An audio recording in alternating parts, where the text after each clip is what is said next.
Owner earnings, the real metric Buffett uses to find value. Have you ever looked at a company's profits and wondered why the stock price keeps going down? Or why a profitable business suddenly goes bankrupt? It's because the numbers you're told to watch are often a Trojan horse, a beautiful lie designed to fool you.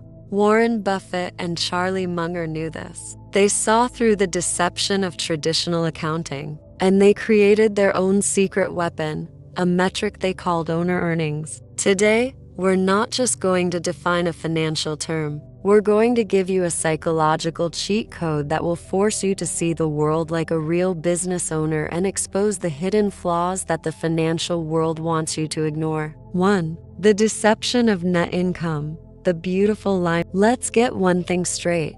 Most financial headlines are lying to you. They talk about net income like it's the ultimate truth. But net income is a master of disguise. It's a number built for accountants, not for you, the owner. The biggest trick in its arsenal is something called depreciation and amortization. It's a phantom expense. The accountant says your equipment is losing value on paper, so they subtract that from your profit. But you didn't write a check. That cash is still sitting right there. It's a beautiful, confusing lie that makes a business look less profitable than it actually is. The pain point.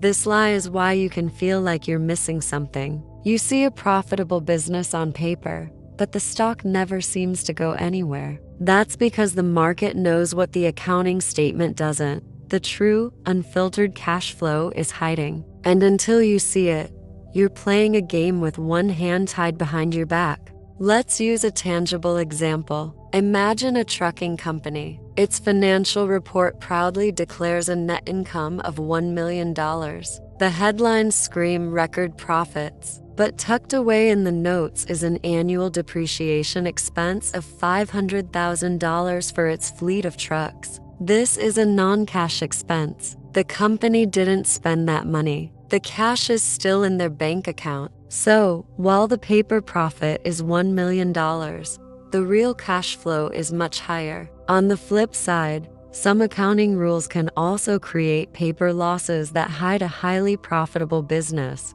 making it look like an unprofitable investment to the untrained eye. This is a game of smoke and mirrors, and the people who understand the magic trick are the ones who win. 2. Owner earnings. The unfiltered truth revealed. This is where the magic begins. Buffett created owner earnings to cut through the deception and show the true raw cash a business generates for its owners. This is the money that can be used for dividends, for buying back shares, or for reinvesting in the business. Here's the simple formula that every successful investor lives by. Owner earnings equals net income plus depreciation and amortization capital expenditures CapEx. Let's break it down with a clear example. Imagine a manufacturing company, Widgets Inc. Net income. Last year, Widgets Inc. reported a $10 million net income. This is the headline number. Depreciation and amortization. Their financial statement shows a depreciation expense of $4 million.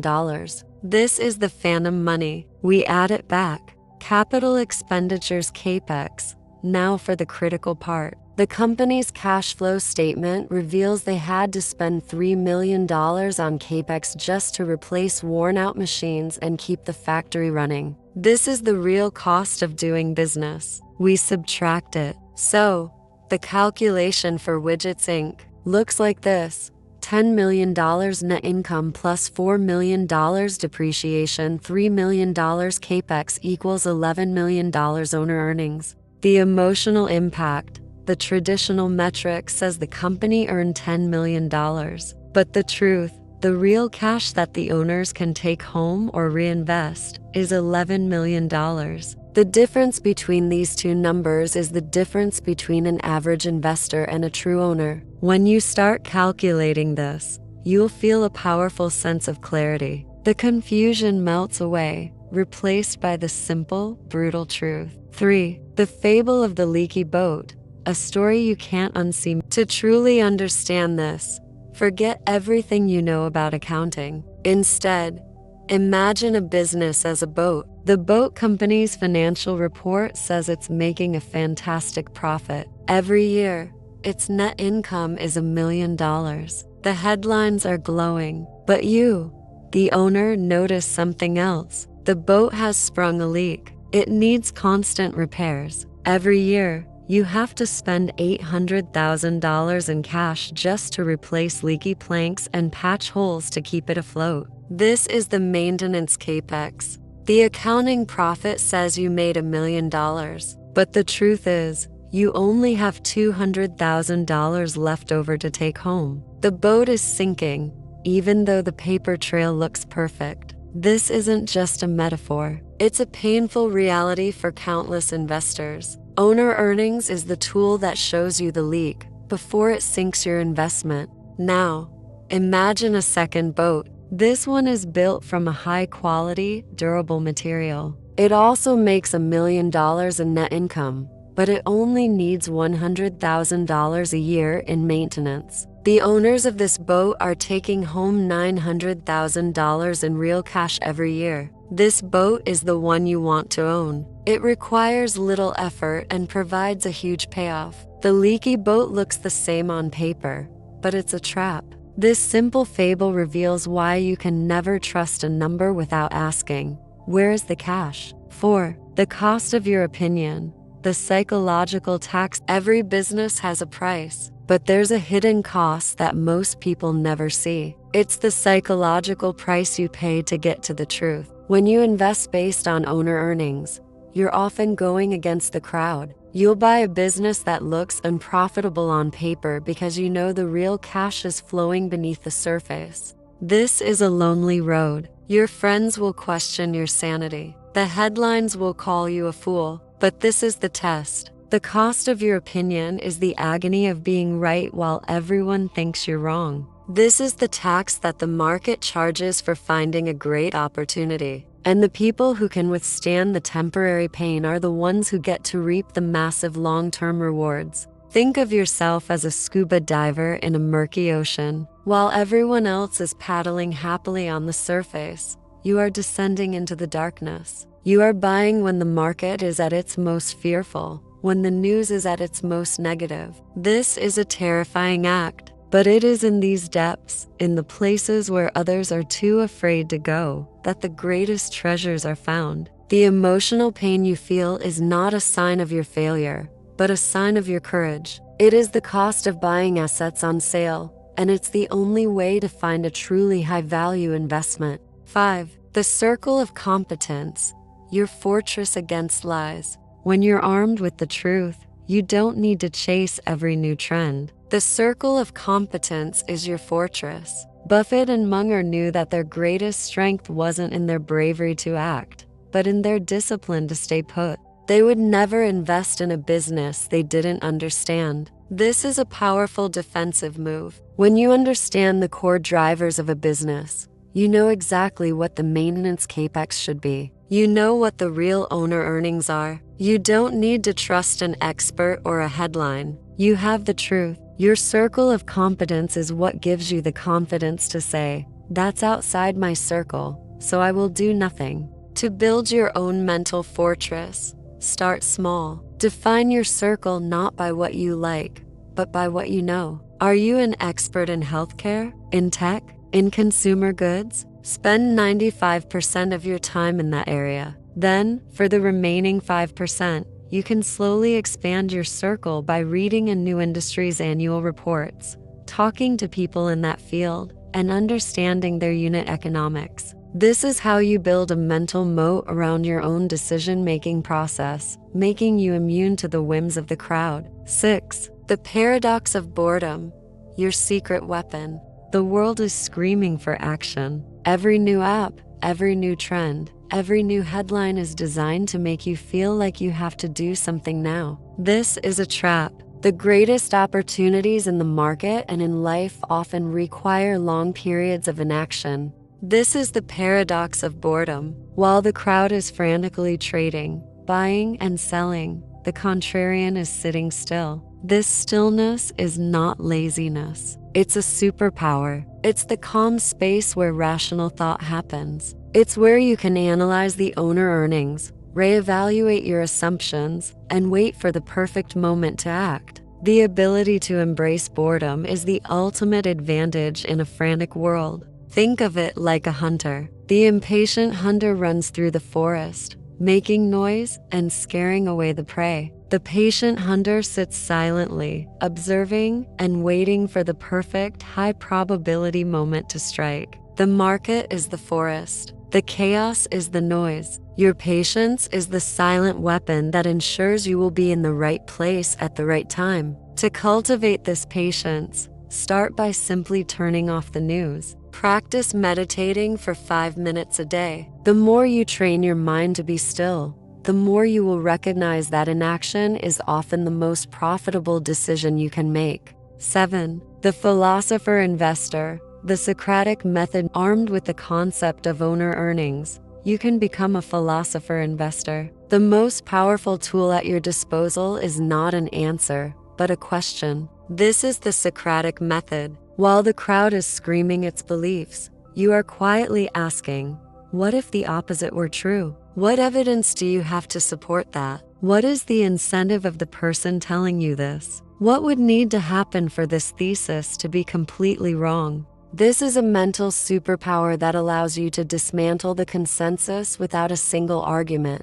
It forces the crowd to defend its shaky assumptions and in doing so, reveals its own weaknesses. The true contrarian is not confrontational. They are a master of intellectual humility. They use questions as a tool to expose the logical flaws that are hidden by the powerful emotions of the crowd. You are a cognitive interrogator of facts, not a debater. 8. The anti-fragile mind. Thriving on chaos. The crowd is fragile. When a market drops or a trend reverses, the crowd panics, breaks, and sells at the bottom. But your mind can be anti-fragile. This is a powerful concept, something that gets stronger from stress, volatility, and chaos. A contrarian doesn't just endure a market crash. They thrive on it. They see panic as a gift. They know that when everyone else is running for the exit, prices are being offered at a discount. The more the crowd panics, the more opportunities are created for the rational mind. Your contrarian mindset is not just a defense mechanism. It is an offensive weapon. It is built to turn chaos into a source of power. Think of it like this.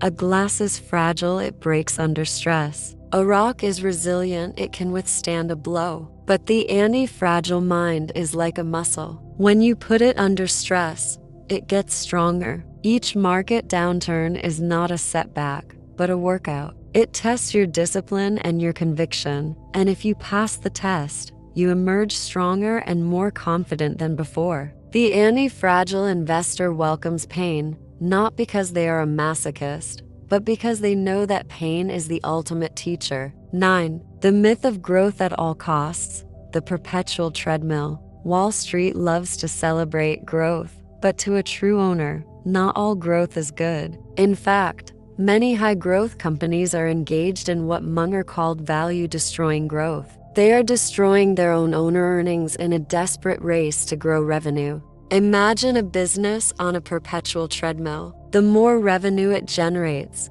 the faster the treadmill spins. To keep up, the business has to constantly buy new, expensive equipment, open new offices, or hire more staff. All of this costs real cash, which is categorized as growth capex. The problem arises when the net income that this growth generates is less than the cash required to achieve it. Let's look at it with numbers. A company's net income grows from $10 million to $20 million in a single year, a 100% increase. But during that same period, their capex goes from $5 million to $20 million, all to fund the expansion. When you apply the owner earnings formula, you see the brutal truth. Year 1 owner earnings, $10 million net income plus $3 million depreciation, $5 million capex equals $8 million. Year 2 owner earnings, $20 million net income plus $5 million depreciation, $20 million capex equals $5 million. On paper, the business is a roaring success. The headlines are screaming about a 100% profit increase. But for you, the owner, the true cash you can take home has actually shrunk. This is the deception of the growth myth. A business that is burning cash just to get bigger is a business on a path to nowhere. It's running on a treadmill that will eventually run out of power. 10. The secret of negative working capital, the ultimate cash machine. Buffett's favorite businesses weren't just profitable. They had a secret weapon that almost no one understood. They had negative working capital. This is a profound, high-value concept that separates the truly exceptional businesses from the rest. Working capital is a measure of a company's liquidity. In simple terms, it's the cash a business needs to operate on a day-to-day basis. A business with negative working capital doesn't need to put up its own cash. Its customers and suppliers finance its operations, giving it an endless source of free cash flow. Think of it like a business that has customers pay upfront and gets to pay its suppliers much later. The cash from the customers sits in the company's bank account, completely free, until it has to pay the bills. This flow is a source of effortless cash. The classic example is See's Candies. When you walk into a See's store, you pay for your box of chocolates in cash. The company now has your money, but it doesn't have to pay its suppliers for the sugar, cocoa, and nuts for weeks or even months. During that time, your cash is sitting in See's bank account, earning interest. This is a source of free cash that enhances its owner earnings. A normal business has to pay its suppliers first and then hope its customers pay on time. A superior business like See's gets to use its customers' money for free. This is the ultimate business model, a testament to a powerful brand and a strong competitive moat.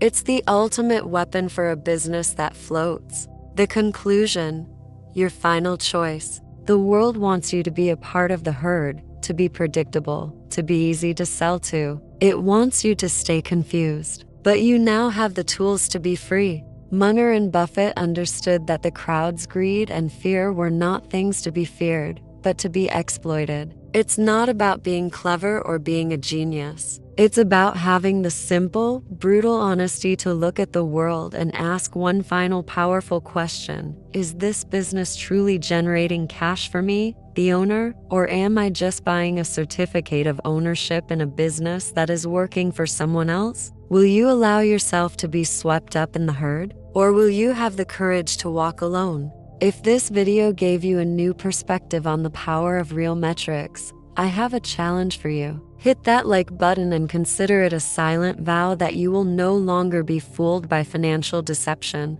And if you're serious about building a mind that can't be shaken by the chaos of the world, subscribe now. Don't miss the next video that will give you the tools to take back control.